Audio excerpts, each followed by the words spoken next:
বন্ধুরা, কিছুদিন আগে যে ভিডিওটি দেখিয়েছিলাম, বলছিলাম যে সাগরের ঢেউয়ের মতো দেখা যায়, এখন দেখুন বাস্তব রূপ। আসলে যে পলিটিংয়ে যে ডাকনা ছিল, সেই পলিটিং ভেদ করে, ছিদ্র ভেদ করে যে বেগুনের চারা উঠছে, দেখুন এটা কিন্তু পলিটিং।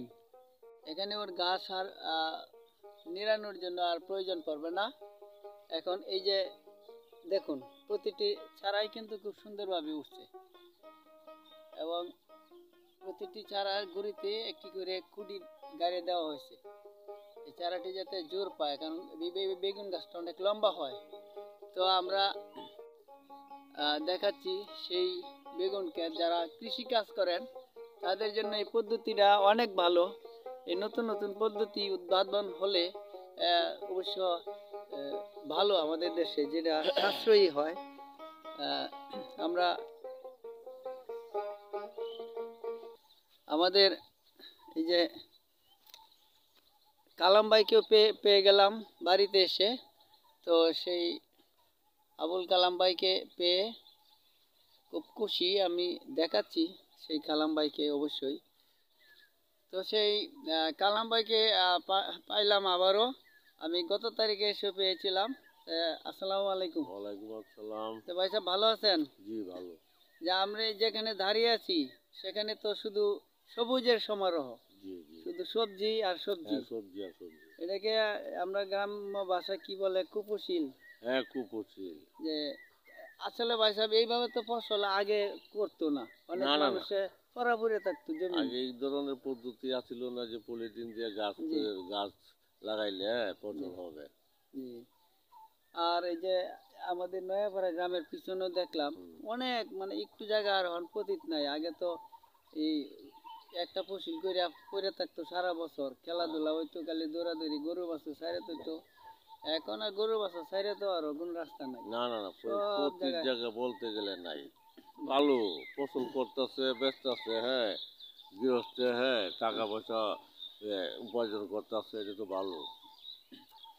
সবাই এর উদ্যোগী হইলে আসলে দেশ আরো স্বনির্ভর হবে, আরো সবারই উপকার হবে। তো এই যে আপনার আমাদের পিছনে যে দেখা যায়, এটি কি গাছ?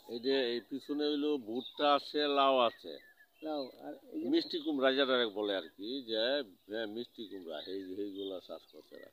আচ্ছা, আর এই যে এই জমিনের চতুর্দিক দিয়ে কিন্তু ভুট্টা লাগায় রাখছে। হ্যাঁ ভুট্টা মানে জমিনের কানি দিয়ে, সব ক্ষেত্রে কানি দিয়ে, আইলের কানি দিয়ে আর কি ভুট্টা লাগাই দিছে, সব ভুট্টা। এই যে গ্যান্ডারিও লাগাইছে আইলের কানি দিয়ে, এই যে গ্যান্ডারি, এই যে গ্যান্ডারি। তাহলে একটু আগান তো দেখি, গ্যান্ডারিটা একটু দেখাই দিই। গ্যান্ডারিও লাগাই রাখছে, মানে কৃষক এখন অনেক শৌখিন মনে হয়েছে।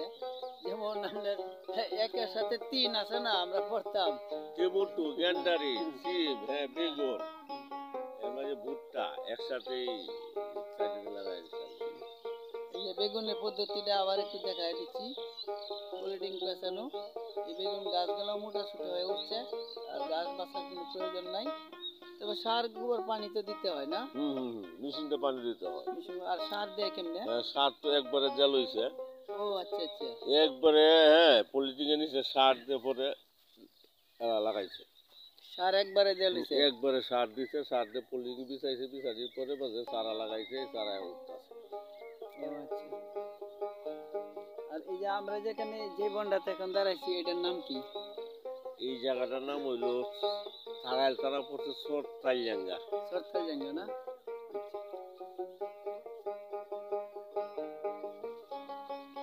এখানে মানুষ তো মরিচ ক্ষেত সামনে না? আচ্ছা, আমরা একটা মরিচ খেতে যাবো। আচ্ছা, আমরা লই আজকে এটা একটু ব্যাগ।